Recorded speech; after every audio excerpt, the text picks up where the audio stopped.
12వ వచనాన్ని 13వ వచనాన్ని చదువుకుందాం.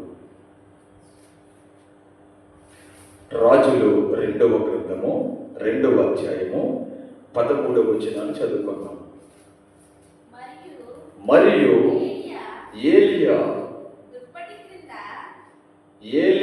దుప్పటి క్రింద పడగా అతడు దాన్ని తీసుకొని యోర్దాను ఒడ్డుకు వచ్చి నిలిచి ఒంటి మీద నుండి క్రింద పడిన ఆ దుప్పటిని పట్టుకొని నీటి మీద కొట్టి ఏలియా యొక్క దేవుడైన యెహోవా ఎక్కడ ఉన్నాడనో. చాలండి.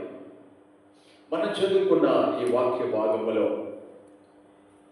ఇద్దరు ప్రవక్తలు కనబడుతూ ఉన్నారు మనకు. ఈ అధ్యాయంలో మనము ఇద్దరు ప్రవక్తలను చూస్తాం. మనం ఒక ఆయన పేరు ఏలియా, రెండవ ఆయన పేరు ఎలీషా.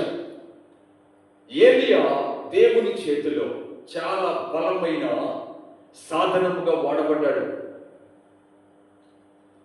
చాలా అద్భుతమైన దేవుని అభిషేకము కలిగిన దైవజనుడు. ఆయన ప్రార్థన చేస్తే ఆకాశము మూత వేయబడేది, తెరవబడేది. అంత గొప్ప దైవజనుడు ఆయన.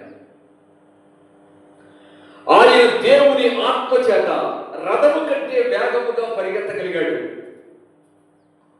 అంటే గుర్రము కంటే కూడా. ఆయన ప్రార్థన చేస్తే వర్షం వచ్చింది, వర్షం ఆగిపోవాలంటే వర్షం ఆగిపోయింది.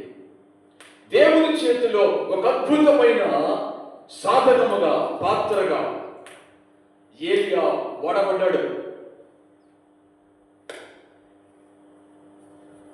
ఆయన దగ్గర శిష్యుడిగా పనిచేసిన ఎలీషా, ఈయన కూడా దైవజనుడి యొక్క అడుగు జాడల్లో నడుచుకునేవాడు. ఏలియా యొక్క కోరికే ఎలీషా యొక్క కోరిక. ఏలియా యొక్క ఆశ ఎలీషా యొక్క ఆశ కూడా. అద్భుతంగా పరిచయం చేశారు, నమ్మకంగా పరిచయం చేశారు. అయితే ఏలియా ఆరోహణము అయిపోయే కాలంలో ఎలీషాకి ఒక ఆశ ఉంది. ఏంటంటే ఏలియా మీద ఉన్న అభిషేకం కంటే రెండంతల అభిషేకం పొందుకోవాలనే ఆశ ఉంది. ఏలియా మీద ఉన్న అభిషేకము రెండంతలుగా నేను పొందుకోవాలనే ఆశ ఉంది. ఆశ ఉన్నప్పుడు ఏలియా ఆరోహణమైపోయే కాలంలో తన వెనకాతలే ఎలీషా వెళ్తా ఉన్నాడు. ఏలియా అడుగుతూ ఉన్నాడు, నీకేమైనా కావాలా అని అడిగితే ఆయన ఒక మాట చెప్పాడు. వెండిని కోరుకోలేదు, బంగారాన్ని కోరుకోలేదు, భోగాలు కోరుకోలేదు, ఇల్లు వాకళ్ళు కోరుకోలేదు, స్థలాలు పొలాలు కోరుకోలేదు. కానీ ఏలియాని ఎలీషా ఒక కోరిక కోరుకున్నాడు. నీ మీద ఉన్న అభిషేకములో నాకు 2 పాలు కావాలి. ఎవరైనా కోరుకుంటారండి? ఈ రోజుల్లో ఎవరైనా కోరుకుంటారంటే ఆశ? మీరు ఎవరైనా కోరుకుంటారా? మా పాస్టర్ గారి మీద ఉన్న అభిషేకము మా మీద కూడా ఉండాలి, మా పాస్టర్ గారి మీద ఉన్న ఆశీర్వాదం మా మీద కూడా ఉండాలి అని కోరుకుంటారా? ఎవరో కోరుకోరండి. ఆత్మ సంబంధమైన కోరికలు కోరుకునే వారు ఎవరూ లేరు. ఆత్మ సంబంధమైన ఆశ కలిగిన వారు ఈ రోజుల్లో కనబడతలేదు. డబ్బు వెనకాతల పరిగెత్తే వాళ్ళు కనబడతా ఉన్నారు. ఎక్కడైనా భోజనాలు పెడతారు, ప్రార్థన అయిపోయిన తర్వాత అంటే భోజనాలు, అక్కడ ప్రార్థన అయిపోయిన తర్వాత భోజనాలు అంటే వందలు వందలు వందలు వందలు పరిగెత్తేస్తారు. అక్కడ నెలాఖరికి 200 పెన్షన్ ఇస్తారంటే ఆ గుడి ఖాళీ ఉండదు. ఒక అభిషేకించబడిన దైవజనుడి దగ్గర పెరగడానికి ఎవరు ఇష్టపడలేదు. కానీ అమ్మా ఓ నెలకి 200 పెన్షన్ ఇస్తా మా గుడికి వస్తారు వచ్చిన వాళ్ళకంటే గుడి నిండిపోతుంది. మీరు వారం వారం మీకు భోజనాలు పెడతాం, క్రిస్మస్కే మీకు చీరలు పెడతాం అని చెప్తే ఇంకా గుళ్ళు నిండిపోతాయి. ఇంకా కానీ ఈనాటి సంఘము ఒక ఆత్మ సంబంధమైన దైవజనుని వెంబడించడానికి ఇష్టపడతారు. ఒక ఆత్మ సంబంధమైన దైవజనుడి దగ్గర పెరుగుదాము. ఒక ఆత్మ సంబంధమైన అభిషేకాన్ని కలిగి ఉందాం. దేవుని అగ్నిని కలిగి ఉందాం. దేవుని మంటను కలిగి ఉందాం అనే ఆశ ఈనాడు సంఘానికి లేదు. దేవుని బిడ్డలారా, ఈనాటి కాలంలో మనం ఎలీషాల వలె ఉండాలి. ఈనాటి కాలంలో మనము కూడా ఎలీషాలుగా మారాలి. దేవుని శక్తిని పొందుకోవాలి. దేవుని శక్తి వెనకాతలే మనం పరిగెత్తాలి. దేవుని అభిషేకాన్ని ఎలీషా వెంబడించినట్టుగా మనము కూడా అభిషేకాన్ని వెంబడించాలి. దేవుని అగ్నిని వెంబడించాలి. ఏలియా జీవితంలో అన్ని అద్భుతాలు చేయగలిగాడంటే కారణం ఏంటంటే ఆయన మీద ఉన్న అభిషేకం. ఈనాడు సంఘము దేవుని ఆత్మ చేత అభిషేకించబడాలి. ఆది సంఘములో అద్భుతాలు జరిగాయంటే కారణం ఏంటి? ఒక పేతురు అద్భుతాలు చేయగలిగాడంటే, ఒక పౌరులు అద్భుతాలు చేయగలిగాడంటే, అపోస్తలులు అద్భుతాలు చేయగలిగాడంటే కారణం ఏంటి అంటే వాళ్ళ మీద ఉన్న అభిషేకము. ఈనాడు సంఘము దేవుని మేఘము కిందకు రావాలి. ఈనాడు సంఘము దేవుని అభిషేకము కిందకు రావాలి. దేవుని చేత అభిషేకించబడవలసిన సంఘము అభిషేకాన్ని వదిలేసి తిరుగుతూ ఉంది. ఒకసారి ఎలీషా దగ్గరికి కొంతమంది బహుమానాలు తీసుకుని వస్తే ఎలీషా ఏమో నాకు బహుమానాలు వద్దు, నాకు లోక సంబంధమైన వద్దు, నేను వాటిని కోరుకోవట్లేదు అని చెప్పి తృణప్రాయముగా విసర్జిస్తే, విడిచిపెట్టేస్తే ఆ పక్కనే ఉన్నవాడు ఏమన్నాడు తెలుసా? ఆ పక్కనే ఉన్నవాడు ఆయన దగ్గర శిష్యులుగా చేసేవాడు తన గురువు గారు ఏదైతే వద్దనుకున్నాడో వాడు కావాలనుకుని కుష్ఠ రోగాన్ని తెచ్చుకున్నాడు. ఎలీషా ఏమో తన గురువు గారి కంటే ఉన్నతమైన మెట్టులో ఉండాలనుకున్నాడు. తన గురువు గారి కంటే రెండంతల అభిషేకం కావాలనుకున్నాడు. తన గురువు గారి కంటే బలంగా వాడబడాలనుకున్నాడు. ఈడైతే తన గురువు గారు వదిలేసిన దాన్ని కోరుకొని, తన గురువు గారు వద్దనుకున్న దాన్ని తను కావాలనుకుని కుష్ఠ రోగాన్ని తెచ్చుకున్నాడు. అక్కడితోనే పోయిందా? అతనికి ఒకరికి వచ్చిందా కుష్ఠరోగము? కాదు, తన కుటుంబం అంతటికి కూడా కుష్ఠరోగాన్ని తీసుకుని వచ్చాడు. దేవుని బిడ్డలారా, మనము లోక సంబంధమైన వాటితో తృప్తి పడకూడదు. మనము లోక సంబంధమైన వాటితో నింపుకోకూడదు. మనం దేవుని కోసం ప్రత్యేకించబడిన వారిగా, దేవుని అగ్నిని కలిగిన వారిగా, దేవుని శక్తిని కలిగిన వాడిగా మనం ఉండాలి. ఎలీషా తన గురువు గారి మీద ఉన్న అభిషేకములు రెండంతల పాలు కావాలనుకున్నాడు. ఈరోజు నీ కోరిక ఏంటి? బంగారం వెనకాల పరిగెడుతున్నావా? లోకం వెనకాల పరిగెడుతున్నావా? పాపం వెనకాల పరిగెడుతున్నావా? ఏదో ఒక రోజున ఇదంతా ముగించబడతాడు.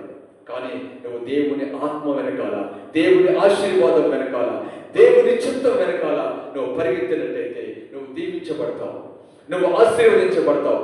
కాబట్టి దేవుని బిడ్డలారా, ఈ సమయంలో మనము ఎలీషా లాంటి కోరికను కలిగి ఉండాలి. మనం ఎలీషా లాంటి ఆశని కలిగి ఉండాలి. మనం ఒకసారంట ఒక రాజుగారికి పుట్టినరోజు వచ్చిందంట. ఆ రాజుగారికి పుట్టినరోజు వస్తే ఆ రాత్రి చాటింగ్ వేశారంట. ఏంటంటే రేపు రాజుగారి పుట్టినరోజు కాబట్టి రాజ్యములో ఉన్న వారులారా, మీరందరూ రేపొద్దుట రాజుగారి ఇంటికి వస్తే మీకు ఏ వస్తువు కావాలంటే రాజుగారి ఇంట్లో ఉన్నవి అన్ని ఇష్టపూర్వకంగా రాజుగారు ఇచ్చేస్తున్నారు. మీకు ఏది నచ్చితే అది తీసుకుని వెళ్ళిపోవచ్చు అని చాటింగ్ వేశారంట. ఇంకెవరు నిద్రవుతారా? ఎవరైనా నిద్ర ఉంటారంటావా? కంటి మీద పురుగు పడిందంటావా? పడి ఉంటుంది. అసలు రాజ్యంలో ఉన్న వాళ్ళందరికీ తెల్లతల్లారుతనగానే రాజ్యంలో ఉన్న ప్రజలందరూ బారులు తిరిగి ఒక్కొక్కరు రావడం, అలాగే ఆ అంతఃపురములో ఆ రాజుగారి కోటలో ఏమైతే ఉన్నాయో అన్నింటినీ కూడా ఒక్కొక్కరు పట్టుకుని వెళ్ళిపోతూ ఉన్నారంట. ఎవరికి నచ్చిందాడు పట్టుకెళ్ళిపోయారు. పగలంతా ఎవరికి నచ్చింది వాళ్ళు పట్టుకెళ్ళిపోయారు, కావాల్సింది పట్టుకెళ్ళిపోతా ఉన్నారు. సాయంత్రం అవస్థ ఉంది. సాయంత్రం అవస్థ ఉంటే ఒక తెలివి తక్కువడు కాల్ తీర్చుకుంటా వచ్చాడంట. వచ్చేటప్పటికి రాజుగారు అన్నారంట, అయ్యా రే తెలుగు కూడా పొద్దు నుంచి జనం వస్తున్నారు, వాళ్ళకి కావాల్సింది పట్టుకెళ్ళిపోతున్నారు, అన్ని పట్టుకుపోయిన తర్వాత వచ్చేవేంటారు నువ్వు అన్నాడంట. అన్ని పట్టుకుపోయిన తర్వాత ఇంకేముంటాయా, మంచి మంచి పట్టుకుని వెళ్ళిపోయారు, శ్రేష్టమైన పట్టుకుని వెళ్ళిపోయారు, విలువైన పట్టుకుని వెళ్ళిపోయారు, ఇప్పుడు వచ్చేటట్టు ఇంకా నీకేం మిగిలితారు నీకంటే వాడు రాజుగారికి దగ్గరికంట వెళ్ళి రాజా శ్రేష్టమైనవి అన్ని పట్టుకుని వెళ్ళిపోయినా, విలువైన అన్ని పట్టుకుని వెళ్ళిపోయారు, కానీ నాకు అవేమి ఎక్కర్లేదు, నాకు మీరు కావాలి అని చెప్పి రాజుగారిని కౌగిలించుకున్నాడంట. రాజుగారు అనుకున్నాడంట, ఇదేంటిరా పొద్దు నుంచి జనం వస్తున్నారు, ఎవరికి కావాల్సిన దాన్ని పట్టుకెళ్ళిపోతున్నారు, కానీ నిజమే నన్ను కోరుకున్న వాళ్ళు ఎవరు లేరు అని చెప్పి రాజుగారికి కళ్ళంట నీళ్ళు వచ్చినాయన్న దేవుని బిడ్డారా. వాడు రాజుగారి వస్తువులు కోరుకోలేదు, రాజుగారి ఈవులు కోరుకోలేదు, రాజుగారి బంగారాన్ని కోరుకోలేదు, రాజుగారి ఇంట్లో కూడా ఏ శ్రేష్టమైన వస్తువులు కోరుకోలేదు, కానీ రాజుగారిని కోరుకున్నాడు. ఎంత అద్భుతమైన కోరిక దేవుని బిడ్డలారా. ఇప్పుడు చెప్పండి, ఎవరు తెలివైన వాళ్ళు? రాజుగారిని కోరుకున్నవాడు తెలివైనడా? రాజుగారి ఇంట్లో ఉన్న వస్తువులు కోరుకున్నవాడు తెలివైనడా? తెలివి తక్కువ వాళ్ళందరూ బీరువా కావాలన్నప్పుడు, బెంచీ కావాలన్నప్పుడు, ఉంగరం కావాలన్నప్పుడు, అది కావాలన్నప్పుడు, ఇది కావాలన్నప్పుడు కోరుకుని అవన్నీ పట్టుకుని వెళ్ళిపోయారు. అవి అశాశ్వతమైనవి. కానీ వీడు రాజుగారిని కోరుకున్నాడు. రాజుగారు ఎక్కడుంటే రాజ్యం అక్కడే ఉంటది, రాజుగారు ఎక్కడుంటే అన్ని అక్కడే ఉంటాయి. తెలివి తక్కువ ఎవరు ఆలోచించినప్పుడు రాజుగారిని కోరుకున్న వాడికి అన్ని ఉంటాయి.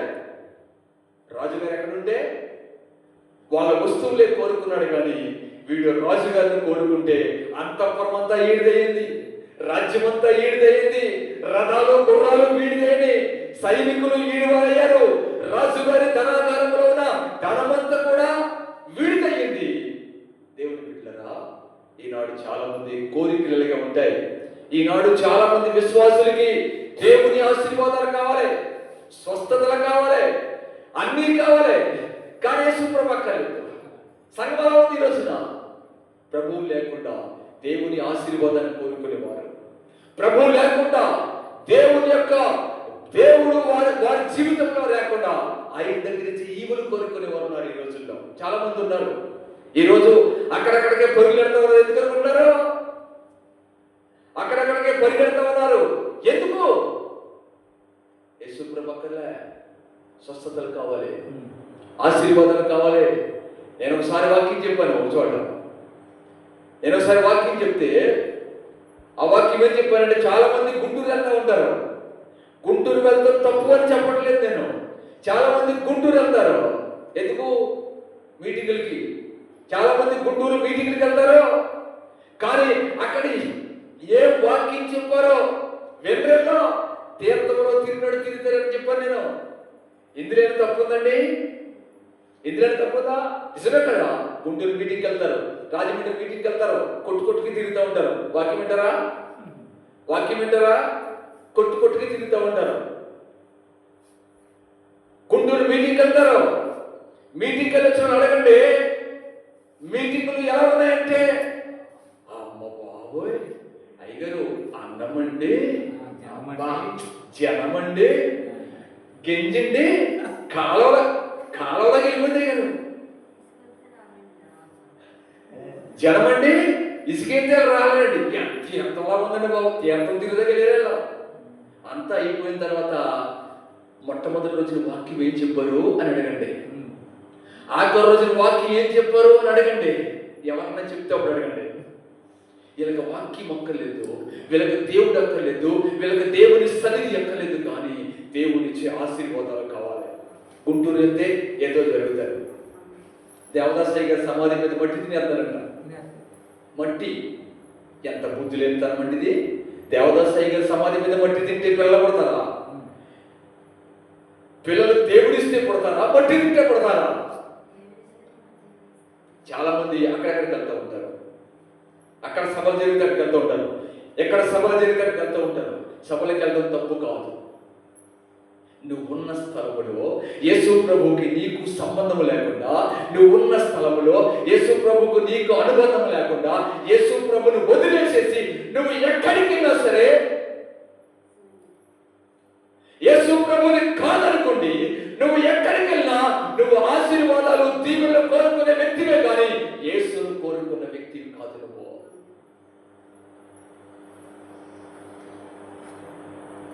గెహాజీ అదే కోరుకున్నాడు. తన గురువు గారు ఏదైతే వద్దనుకున్నాడో దాన్ని కోరుకున్నాడు. ఈరోజు నువ్వే కోరుకున్నావు? ఈరోజు నీ పరిస్థితి ఏంటి? దేవుని బిడ్డలారా, నువ్వేం కోరుకుంటా ఉన్నావు? నువ్వు ఈ రోజున ఎలీషా రెండంతల అభిషేకాన్ని కోరుకుంటా ఉన్నాడు. ఈరోజు నువ్వు కూడా ఎలాంటి వ్యక్తిగా ఉండాలి?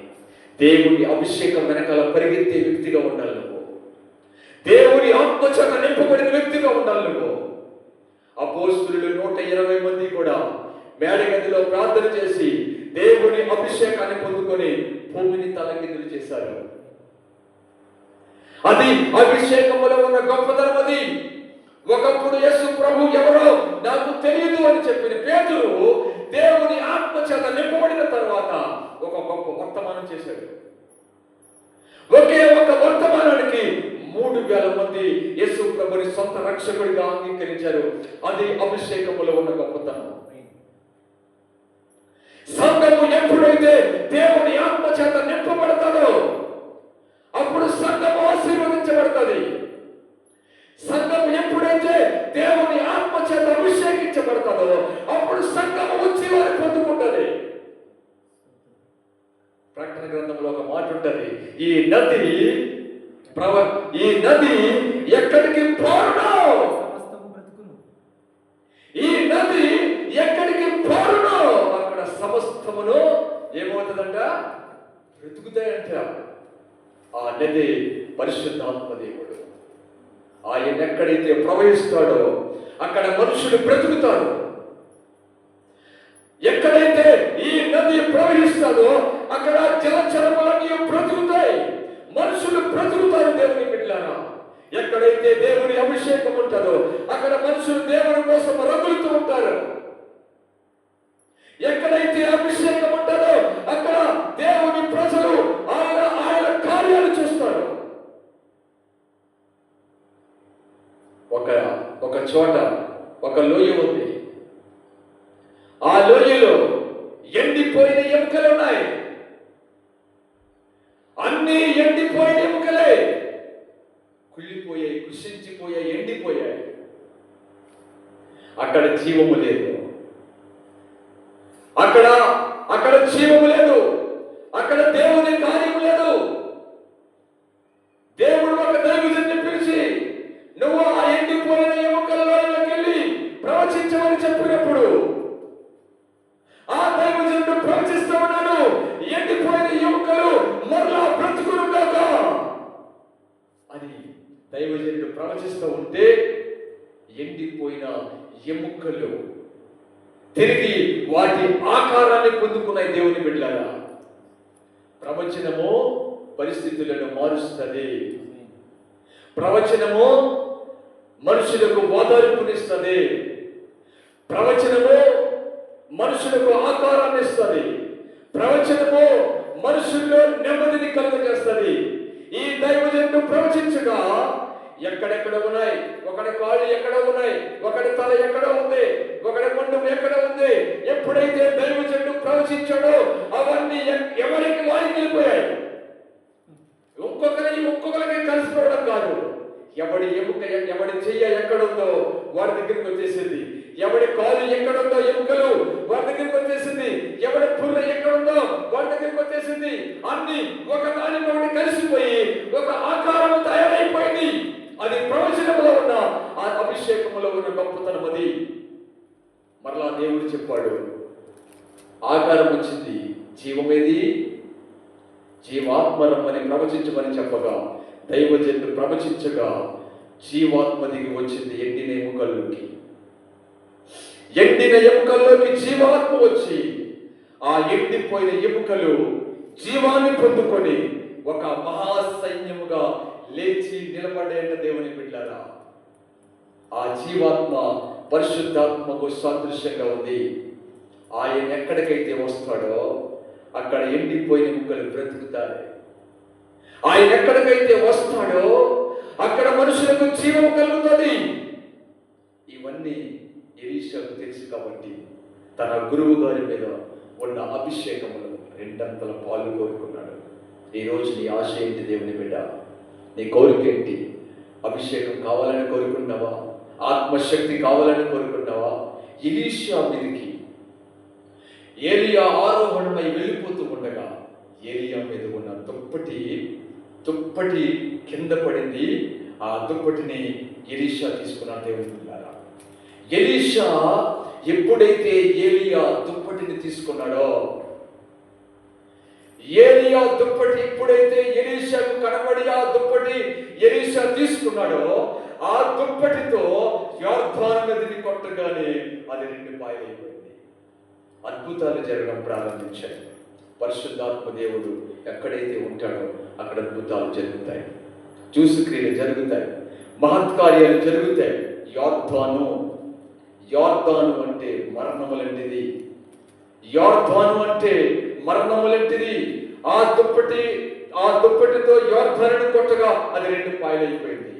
యొర్దానుని సమస్య అయితే, ఏలియా దుప్పటి అభిషేకం అయితే, నీలోనే కనుక అభిషేకం ఉంటే నీ సమస్య 2 పాయలైపోతుంది. అభిషేకం ఎక్కడైతే ఉంటుందో అక్కడ సమస్యలు విడిపోతాయి, అనారోగ్యాలు విడిపోతాయి, చీకటి కార్యాలు విడిపోతాయి.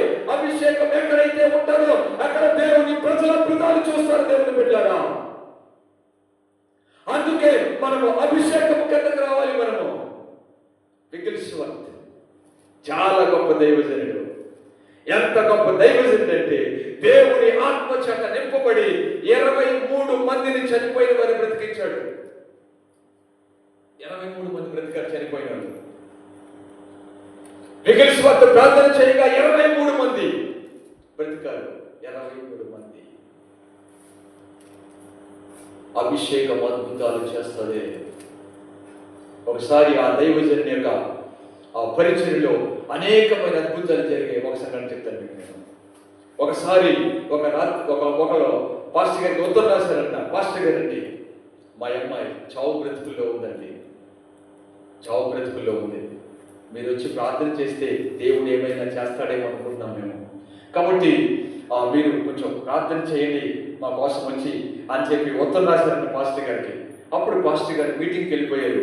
మీటింగ్కి వెళ్ళిపోయిన తర్వాత రాత్రి మీటింగ్ అయిపోయిన తర్వాత ఇంటికి వచ్చేటప్పటికి ఉత్తరం ఇంటికాడ ఉందంట. ఉత్తరం చూసేటప్పటికి చదివిన తర్వాత దేవుని ఆత్మ చెప్తా ఉన్నాడంట, నువ్వు ఈ అడ్రస్ పట్టుకుని వాళ్ళ ఇంటికి వెళ్ళిపోని చెప్పాడంట. అర్ధరాత్రి గడ మనం వింటామా? అర్ధరాత్రి గడ ఎవరైనా ఫోన్ చేసి ప్రార్థన చేయమని మనం చేస్తామా? సైలెంట్లో పెట్టి పడుకుంటాను చాలా మంది. దేవుని ఆత్మ చెప్తా ఉన్నాడు, వెళ్ళిపోయాడు. అంటే అర్ధరాత్రి గడ బయలుదేరిపోయాడు. 100 కిలోమీటర్ల నుంచి బయలుదేరి వెళ్ళిపోయి అడ్రస్ కనుక్కునేటప్పటికి తలుపు కొట్టాడు. తలుపు తీశారు. వెళ్ళిన తర్వాత, అయ్యా మీరు ఉత్తరం చదివాను, ప్రార్థన చేయడానికి వచ్చాను నేను అని చెప్పాడంట. చెప్పేటప్పటికి అయ్యా ఆ గదిలో ఉందయ్యా అని చెప్పి తీసుకెళ్ళేటప్పటికి అస్థి పంజరం లాగా స్కెలిటన్ లాగా అయిపోయి ఉండేటప్పటికి దైవజనుడు ప్రార్థన చేస్తున్నాను, ప్రభువా నువ్వు అద్భుతం చేయి ప్రభువా అని ప్రార్థన చేస్తే, ఈయన ప్రార్థన ఈ లోపల చచ్చిపోయిందండి. ప్రార్థన చేస్తా ఉంటే ప్రార్థన ఈ లోపల ఆ అమ్మాయి చనిపోయింది. చనిపోతే అప్పుడు దేవుని దగ్గర తగులాట మొదలెట్టాడు. ఏంటి ప్రభువా, ఒక శవానికి ప్రార్థన చేయడానికి నన్ను తీసుకొచ్చింది నువ్వు. నేను ప్రార్థన చేసి చచ్చిపోయింది ప్రభా, శవాన్ని నేను ఇప్పుడు ఎలాగ అప్పగించిన వాళ్ళ తల్లిదండ్రులకు నేను ఈ శవాన్ని వాళ్ళ తల్లిదండ్రులకి ఎలాగ అప్పగించాలి? నేను కుదరదు ప్రభువా, కుదరదు. నువ్వు అద్భుతం చేయాలి, ఏమైనా సరే మోకరించి ప్రార్థన చేస్తా ఉన్నాడంటే కుదరదు నాయనా, నేను వాళ్ళ తల్లిదండ్రులకు శవాన్ని అప్పగించలేను, అది నీ నామానికి అవమానం వచ్చేస్తుంది, అలా జరగడానికి వీళ్ళను ప్రభువా, నువ్వు అద్భుతం చేస్తావా, చేయమనవు, నువ్వు ఖచ్చితంగా అద్భుతం చేసి తీరాలి ప్రభువా అని ప్రార్థన చేస్తూ ఉంటే ప్రార్థన చేస్తూ ఉన్నాడు. దేవుడితో పెనుగులాడుతూ ఉంటే వెళ్ళిపోయిన జీవం తిరిగి మరలా వచ్చేసింది. అమ్మాయి లేచి కూర్చుంది. అమ్మాయికి ఒక అలవాటు ఉందంట, పియోన వాయించిన అలవాటు ఉందంట. లేచి పియోన దగ్గరికి వెళ్ళి పియోన వాయిస్తూ ఉందంట. ప్రార్థన నుంచి లేచాడు, దేవుడు అద్భుతం చేశాడు, దేవుడు స్తుతించి తలుపులు తీసేటప్పటికి వాళ్ళ తల్లిదండ్రులు వచ్చి ఆ పిల్లను కౌగిలించుకున్నాడు. దేవుడు ఆయన దాసుడి ద్వారా మరణాన్ని రద్దు చేశాడు. అభిషేకం ఎక్కడైతే ఉంటుందో అక్కడ అద్భుతాలు జరుగుతాయి, జలచరములన్నీ బ్రతుకుతాయి. దేవుని బిడ్డలారా, దేవుని ఆత్మ ఎక్కడైతే ఉంటాడో, దేవుని ఆత్మ ఎక్కడైతే కదులుతాడో అక్కడ అద్భుతాలు జరుగుతాయి. ఆది కాండంలో మొట్టమొదటి అధ్యాయంలో మొట్టమొదటి వచనంలో దేవుని ఆత్మ జలముల మీద అల్లాడుతూ ఉండెను. వాక్యాన్ని చూద్దాం మనం. దేవుని ఆత్మ జలముల మీద అల్లాడుతూ ఉండెను.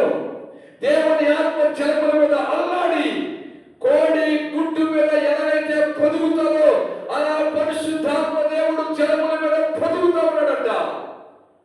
ఎక్కడ చూసినా చీకటి, వెలుగు లేదు. అప్పటికున్న సృష్టి అంతా కూడా నిర్మానుష్యమైపోయింది, ఆకారం మారిపోయింది, స్థితిగతులు మారిపోయాయి. దేవుని ఆత్మ ఒక్కడే జలముల మీద అల్లాడుతూ ఉన్నాడు. ఆ ఆత్మ పలుకుతూ ఉన్నాడంట. మరలా ఆత్మ పలుకుతూ ఉన్నాడంట. దేవుని ఆత్మ పలుకుతూ ఉన్నాడు, ఇది కలుగును గాక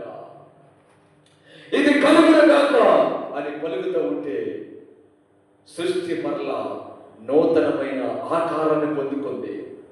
సృష్టి మరలా జీవాన్ని పొందుకుంది. దేవుని బిడ్డలారా, నూతన సృష్టిగా మారిపోయింది. కోల్పోయిన జీవితం, కోల్పోయిన ఆశీర్వాదాలు, కోల్పోయిన ఆరోగ్యం, కోల్పోయినవన్నీ కూడా దేవుని ఆత్మ, దేవుడు మనకు ఇవ్వగలడు అని ఈ వాక్య భాగం మనకు రుజువు చేస్తూ ఉంది. నిరాకారంగా ఉన్నదాన్ని దేవుడు ఆకారాన్ని ఇచ్చి బాగు చేశాడు. దేవుని బిడ్డలారా, ఈ రోజున నీ పరిస్థితి ఎలా ఉన్నా, నీ పరిస్థితిని మార్చగలిగిన దేవుడు నా దేవుడు. కష్టాల గుండా వెళ్తున్నావా, శ్రమల గుండా వెళ్తున్నావా, శోధనల గుండా వెళ్తున్నావా, నీ పరిస్థితి ఎలాంటిదైనా సరే నా దేవునికి అది చిన్నది.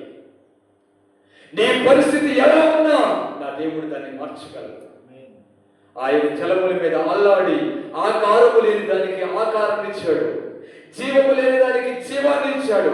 ఎక్కడో పడి ఉన్న దాన్ని ఉనికిలోకి తీసుకుని వచ్చి ఆశీర్వాదంగా మార్చాడు. దేవుని బిడ్డలారా, నువ్వు కనుక ఈ ప్రభువును ఆశ్రయించగలిగితే, ఈ ప్రభువు దగ్గరికి నువ్వు రాగలిగితే నీ జీవితంలో కూడా నువ్వు అద్భుతాలు చూస్తావు. దేవుడు అద్భుతాలు చేస్తాడు అనడానికి బైబిల్ గ్రంథంలో ఉన్న వ్యక్తులే కాదు, నేను కూడా ఒక సాక్షిని. దేవుడు అద్భుతాలు చేస్తాడు అనడానికి, దేవుడు అద్భుతాలు చేస్తాడు, ఆయన ప్రజలను ఆయన దర్శిస్తాడు అనడానికి నేను ప్రత్యక్ష సాక్షిని. 2020లో భయంకరమైన పరిస్థితులకు వెళ్ళిపోయాను. నేను భయంకరమైన పరిస్థితుల్లోకి వెళ్ళిపోయాను. అనారోగ్యం పాలైపోయాను, మంచం పట్టేశాను. ఇంట్లో నుంచి బయటికి కూడా నడవలేని పరిస్థితులు చేశాయి. అలాంటి పరిస్థితుల్లో దేవుడు అద్భుతంగా నన్ను ఆదుకున్నాడు, సహాయం చేశాడు. ఎలాంటి పరిస్థితి అంటే ఇంట్లో నుంచి అలా సిమెంట్ రోడ్డు మీద కూడా నడవలేని పరిస్థితి. ఆ పరిస్థితుల్లో ఉండగా దేవుడు అద్భుతంగా నన్ను దర్శించాడు. దేవుని బిడ్డలారా, ఫీవర్ వచ్చేసింది, టైఫాయిడ్ వచ్చేసింది, లేవలేని పరిస్థితులు వచ్చేసాయి. ఒక రోజున దేవుడు నన్ను దర్శించాడు. నా మంచం పక్కనే ఆయన నిలబడి ఉన్నాడు. ఆ రోజు నాకు ఏం చెప్పలేదు ఆయన. రెండవ రోజున ప్రభు నా మంచం పక్కనే నిలబడి ఆయన వస్తూ ద్రాక్షారసాన్ని తీసుకొచ్చాడు. ఆయన ఒక చిన్న బాటిల్లో ద్రాక్షారసం తీసుకొచ్చి ఆ ద్రాక్షారసం ఆయన సగము తాగి సగము నాకిచ్చాడు. ఆయన సగం తాగి సగము నాకిచ్చాడు. అది నేను తాగాను. తాగిన తర్వాత 3వ రోజున దేవుడు నాతో మాట్లాడుతున్నాడు. అబ్రహామును దర్శించినట్టుగా నేను నిన్ను దర్శించబోతున్నాను అని ప్రభు చెప్పాడు నాతో. నెక్స్ట్ రోజున ప్రార్థన చేసుకుంటూ ఉన్నాను. నేను మోకరించి ప్రార్థన చేయడానికి ఓపిక లేదు. కూర్చుని ప్రార్థన చేస్తూ ఉంటే నేను చూస్తున్నాను. నేను 3 వ్యక్తులు నా ముందు కూర్చోవడం చూశాను. నేను ఎవరో కాదు, దేవుని బిడ్డలారా, ప్రభు కార్యాలకు నేను సాక్షిని.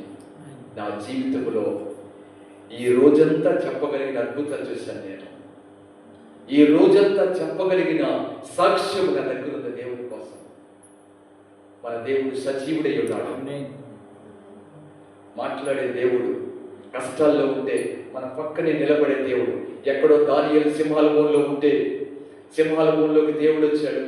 శద్రకు, మెషకు, అబేద్నెగోలు అగ్నిగుండంలో ఉంటే అక్కడికి వచ్చాడు అని మనం చదువుకుంటున్నాం. కానీ ఇప్పుడు మనము దేవుని కోసం నమ్మకంగా నిలబడితే మనం ఎక్కడ ఉన్నా సరే ఆయన మన పక్కనే నిలబడే దేవుడై ఉన్నాడు. నేను చాలాసార్లు దేవుని వాక్యం చెప్పడానికి ఆయా ప్రాంతాలకు వెళ్ళినప్పుడు దేవదూతలు నా ప్రక్కన నిలబడడం తెలుసు. నాకు దేవదూతలు నాతో పాటుగా కలిసి ఉండడం నాకు తెలుసు. దేవుని బిడ్డలారా, కాబట్టి మన దేవుడు మన కష్టాల్లో విడిచిపెట్టే దేవుడు కాదు, మన శోధనలో విడిచిపెట్టే దేవుడు కాదు, మన కన్నీటిలో విడిచిపెట్టే దేవుడు కాదు, మనం వేదన అనుభవిస్తూ ఉంటే అది బాధను పడు అనే దేవుడు కాదు. మనము ఏ పరిస్థితిలో ఉంటే ఆ పరిస్థితిలోకి మన దేవుడు దిగి వస్తాడు. కష్టాల్లో ఉన్నవా, అక్కడికి దిగి వస్తాడు. రోగంలో ఉన్నవా, అక్కడికి దిగి వస్తాడు. కన్నీరు వేదనలో ఉన్నవా, అక్కడికి కూడా దిగి వస్తాడు. దేవుని బిడ్డలారా, మీరు ఎన్ని బాధలు అనుభవించారో, ఎన్ని బాధలు అనుభవిస్తున్నారో, ఎలాంటి బాధలు గుండా మీరు వెళ్తున్నారో వాటన్నింటినీ అనుభవించిన వాడిని నేను. మీరు ఎన్ని కష్టాలు అనుభవించారు. డబ్బు లేవా, డబ్బు లేని పరిస్థితులు మీకున్నాయా, అవి నేను అనుభవించాను. మీకు ఇల్లు లేదా, ఆ పరిస్థితి కూడా నేను అనుభవించాను. పిల్లలతో శోధనలు వచ్చాయా, అది కూడా నేను అనుభవించాను. భయంకరమైన వేదన అనుభవించారా, అది కూడా నేను అనుభవించాను. మీరు ఎన్ని కష్టాలు అని చెప్పుకుంటా ఉన్నారో అన్ని కష్టాలు నా 30 సంవత్సరాల జీవితంలో నేను అనుభవించాను. దేవుని బిడ్డలారా, మీరు ఏ కష్టమైతే, ఏ కష్టంలో అయితే మీరు ఉన్నారో ఆ కష్టాన్ని నేను ఎప్పుడూ అనుభవించేశాను. దేవుడు నా మార్గం కూడా తీసుకుని వెళ్ళాడు. ఇప్పుడు నేను ఎవరికైనా ఓదార్పునివ్వగలను. ఏ పరిస్థితిలో ఎంత భయంకరమైన రోగంతో ఉన్న వ్యక్తులు వచ్చినా ఆ వ్యక్తికి నేను ఓదార్పునివ్వగలను ప్రభువుని బట్టి. ఎందుకంటే డబ్బులు లేని పరిస్థితి నాకు తెలుసు, ఇల్లు లేని పరిస్థితి నాకు తెలుసు, రోగంతో ఉన్న పరిస్థితి నాకు తెలుసు, అంతరంగ వేదనతో ఉన్న పరిస్థితి నాకు తెలుసు, గుండె కోత నాకు తెలుసు. దేవుడు బిడ్డలారా,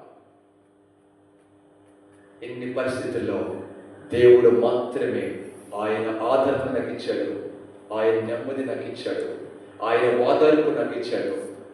మీకు కూడా ఇస్తాడు. నీ పరిస్థితి ఏదైనా సరే అది దేవునికి ఎక్కువేం కాదు. నీ పరిస్థితి ఏదైనా సరే అది ప్రభుకి ఎక్కువేం కాదు. నీ దేవుడు, నువ్వు ఆరాధించే దేవుడు, నేను ఆరాధించే దేవుడు మన సమస్య కంటే గొప్పవాడు, మన బాధ కంటే గొప్పవాడు. మీకు మాట చెప్తున్నాను, మనం ఏదైతే అనుభవిస్తూ ఉన్నామో అవన్నీ మన ప్రభువు కూడా అనుభవించాడు. మర్చిపోకూడని విషయాన్ని మనం, ఆయన మన వంటి వాడు, ఆయన వాక్యం చెప్తా ఉంది. మన వంటి వాడయ్యాడు. మనం ఏ శోధనలు అనుభవిస్తూ ఉన్నామో అవన్నీ ఆయన కూడా అనుభవించాడు. దేవుని బిడ్డలారా, అవన్నీ అనుభవించి శోధించబడే వారికి సహాయం చేయబడే ఉన్నాడు. సిలువ లేకపోతే సింహాసనం లేదు. ఈ రోజున బాధలకి కష్టాలకి భయపడుతున్నావా? సిలువ లేకపోతే సింహాసనం లేదు. నువ్వు కష్టాల గుండా వెళ్తేనే నువ్వు దీవించబడతావు, శ్రమల గుండా వెళ్తేనే నువ్వు ఆశీర్వదించబడతావు. మనము శ్రమలకు భయపడుతున్నాము కానీ, కష్టాలకు మనం భయపడుతున్నాం కానీ, మనకంటే ముందుగా వెళ్ళిన దైవజనులు వాళ్ళు ఏమైనా ప్రార్థన చేశారో తెలుసా? మొంగమూరి దేవదాసయ్య గారు అయితే ప్రార్థన చేసేవాడంట, ప్రభువా శ్రమలు రాక నా పరిస్థితి అయిపోతా ఉంది, నీకు దూరం అయిపోతా ఉన్నాను, శ్రమలు పంపించు ప్రభువా, శ్రమలు పంపించు ప్రభువా నాకు అని ప్రార్థన చేసేవాడంట. మనం తలపడితే బాధపడిపోతాం, జ్వరం వస్తే బాధపడిపోతాం, కాళ్ళు వస్తే బాధపడిపోతాం. కానీ మనకంటే ముందు వెళ్ళిన దైవజనుడు కష్టాలు వస్తే, కష్టాలు కావాలని కోరుకున్నారు. ఎందుకో తెలుసా? బంగారము అగ్నిలోకి వెళ్ళకపోతే అది బంగారము రా మెటీరియల్ గా మిగిలిపోతుంది. కానీ బంగారము అగ్నిలోకి వెళ్ళిన తర్వాత దాని నైజం మారిపోద్ది, దాని ఉనికి మారిపోద్ది, దాని స్థాయి మారిపోద్ది, దాని స్థితిగతులు మారిపోతాయి. బంగారముగా ఉంటే ఎవరికి ఉపయోగం ఉండదా? అది అగ్నిలోకి వెళ్ళిందా అది అపరాధముగా మారుతుంది. దేవుని బిడ్డలారా, దేవుని ప్రజల శ్రమలు అనుభవిస్తే, దేవుని ప్రజల శ్రమల కొండ వెళ్తే వారి ఆశీర్వాదం రెట్టిపోతుంది. వారు దేవుని చేతుల్లో ఆయుధాలుగా మారుతారా? శ్రమలకు భయపడదు, శోధనలకు భయపడదు. ఎందుకు తెలుసా? శ్రమ అనుభవించే కొలది నీ ఆశీర్వాదం రెట్టిపోతూ ఉంటది. శ్రమ అనుభవించే కొలది నీ దీవెన రెట్టిపోతుంది, నీ స్థితిగతులు మారిపోతాయి. నువ్వు దేవుని చేతిలో ఆయుధముగా మారిపోతావు. దేవుని బిడ్డలారా, శ్రమలకు మనం ఎన్నడూ భయపడకూడదు, కష్టాలకు మనం ఎన్నడూ భయపడకూడదు. మన దేవుడు సజీవుడై ఉన్నాడు. ఆయన శిలువ మానవ మీద వేలాడు తీయబడి, భూమికి ఆకాశానికి మధ్యలో వేలాడు తీయబడి ఈనాడు తండ్రి కుడిపాసన కూర్చున్నాడు. సింహాసనము కావాలి అంటే శిలువ ఎక్కవలసిందే. శిలువ లేకపోతే సింహాసనము లేదు అనే సంగతి మనం మర్చిపోకూడదు. శిలువకు భయపడితే సింహాసనాన్ని కోల్పోతాం. మనం శ్రమలకు భయపడితే మనము కిరీటాన్ని కోల్పోతాం. ఒకసారి 40 మంది క్రైస్తవులు ఒక చోట కూర్చుని ప్రార్థన చేస్తూ ఉన్నారంట. అర్మేనియా దేశంలో. ఆ దేశంలో ఎవరు ప్రార్థన చేయకూడదు. కానీ ఆ కొంతమంది 40 మంది కూర్చుని ఆ మందిరం ఒక స్థలంలో ప్రార్థన చేస్తూ ఉంటే ఎవరో చెప్పారంట, ఈ స్థలంలో ప్రార్థన జరుగుతూ ఉందని ఆ ప్రభుత్వం వారికి చెప్పేటప్పటికి పోలీసులు వచ్చారంట. ఆ 40 మందిని పట్టుకున్నారు. 40 మందిని పట్టుకుని ఒక స్థలానికి తీసుకుని వెళ్ళిపోయారు. బట్టలన్నీ తీసేసి లోపల అండర్వేర్తో ఉంచి ఒక పెద్ద చెరువు లాంటిది ఉంది. ఆ చెరువులో మంచు గడ్డలు వేసి మంచు గడ్డల మీద నిలబెట్టారంట. 40 మందిని వరుసగా నిలబెట్టారు. 40 మందిని వరుసగా నిలబెట్టి ఆ బయట ఒక పోలీసుని కాపలా పెట్టారంట. పోలీసుని కాపలా పెట్టి బయట పెద్ద మంటేశారు. మంటేసి చెప్పారంట, రే ఎవరైనా మీలో ఎవరైనా సరే యేసు ప్రభు దేవుడు కాదు, యేసు ప్రభు నాకు అక్కర్లేదు అని చెప్పి మీరు అనుకున్నట్టయితే, మీరు చెప్పినట్టయితే వచ్చి మీరు మంట కావచ్చు, లేదంటే మీ సావు అని చెప్పేటప్పటికి చాలాసేపు అలా మంచుగడ్డల మీద నిలబడేటప్పటికి మొట్టమొదటి వాడు చనిపోయాడంట. మన రక్తం గడ్డ కట్టేసి ఆ డామని పడిపోయాడు, చచ్చిపోయాడు. ఇంకా కొద్దిసేపటికి 2వ వాడు చచ్చిపోయాడు. ఇంకా కొద్దిసేపటికి 3వ వాడు చచ్చిపోయాడు. అలా ఒక్కొక్కరు చనిపోతూ ఉన్నారంట. చనిపోతూ ఉంటే అలా మంట కాగుతూ ఉన్న పోలీసుకి దేవుడు వాడు మనోనేత్రాలు తెరిచేటప్పటికి పరలోకాన్ని చూస్తూ ఉన్నాడంట. దేవుని సింహాసనం దగ్గర నుంచి ఒక్కొక్కడు పడిపోతూ ఉంటే ఒక్కొక్క కిరీటం వస్తూ ఉందంట. మొట్టమొదటి వాడు పడిపోయాడు, వాడి మీదకి ఒక కిరీటం వచ్చి నిలబడింది. 2వ వాడు పడిపోయాడు, వాడి మీదకి ఒక కిరీటం వచ్చి నిలబడింది. 3వ వాడు, 4వ వాడు, 5వ వాడు, 6వ వాడు, అలా 39 మంది చనిపడిపోయేటప్పటికి 39 కిరీటాలు పరలోకం నుంచి దిగి వచ్చాయి. కానీ 40వ కిరీటము ఇలా వస్తుందంట, వెళ్ళిపోతూ ఉందంట. కిరీటం వస్తూ ఉంది, వెళ్ళిపోతూ ఉందంట. ఆ మంట కాగుతున్న పోలీసు చూస్తూ ఉన్నాడంట. ఏంటిది 39 కిరీటాలు వచ్చాయి, నిలబడ్డాయి, ఈ 40వ కిరీటం పెట్టి వచ్చి వెళ్ళిపోతా ఉన్నాయి అని చూసేటప్పటికి 39 మంది చనిపోవడం చూసి 40వ వాడు వెళ్ళిపోయి మంట కాగుతూ ఉన్నాడంట. యేసు ప్రభు నాకు అక్కర్లేదని, యేసు ప్రభు నాకు వద్దయ్యా, నేను బతకాలి, చచ్చిపోకూడదని చెప్పి వెళ్ళి మంట కాగుతూ ఉన్నాడంట. పోలీసు అనుకున్నాడంట, ఓరి బుద్ధి లేనుడా, ఎంతకాలం బతుకుతావు నువ్వు, ఎంతకాలం బతుకుతావు, కిరీటం పోగొట్టుకున్నావు కదా నువ్వు అని చెప్పి పోలీసు మోకరించి యేసు ప్రభుని సొంత రక్షకుడిగా అంగీకరించి పట్ల నింపేసి వెళ్ళి 40వ మంచు గడ్డ మీద నిలబడ్డాడంట. కాసేపటికి వాడు చనిపోయాడు. ఆ 40వ కిరీటం పోలీసు కొనుక్కున్నాడు. 39 మరణం ఒక వ్యక్తిని ప్రభు దగ్గరికి తీసుకొచ్చింది. ఆ వ్యక్తి కీరుటను పొందుకోవడానికి ఆధారమైంది దేవుని బిడ్డలారా. మనం ఎంత మాత్రం శ్రమలకు, మరణానికి, శోధనకి భయపడకూడదు. దేవుని కోసం మనం నిలబడాలి. దేవుని కోసం మనం నిలబడాలి. దేవుని కోసం కష్టాలు వచ్చినప్పుడు మనం చెదిరిపోకూడదు. కష్టాలు వచ్చినప్పుడు మనం భయపడకూడదు. మనము దేవుని కోసం నిలబడగలిగితే మనము కూడా నిత్య రాజ్యంలో ఉంటాం. ప్రభుతో పాటుగా ఉంటాం.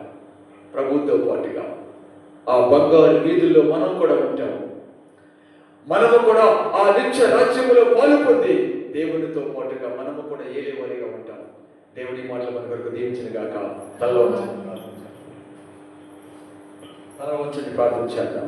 స్తోత్రం, స్తోత్రం, స్తోత్రం, స్తోత్రం, స్తోత్రమయ్యా, స్తోత్రమయ్యా, స్తోత్రమయ్యా.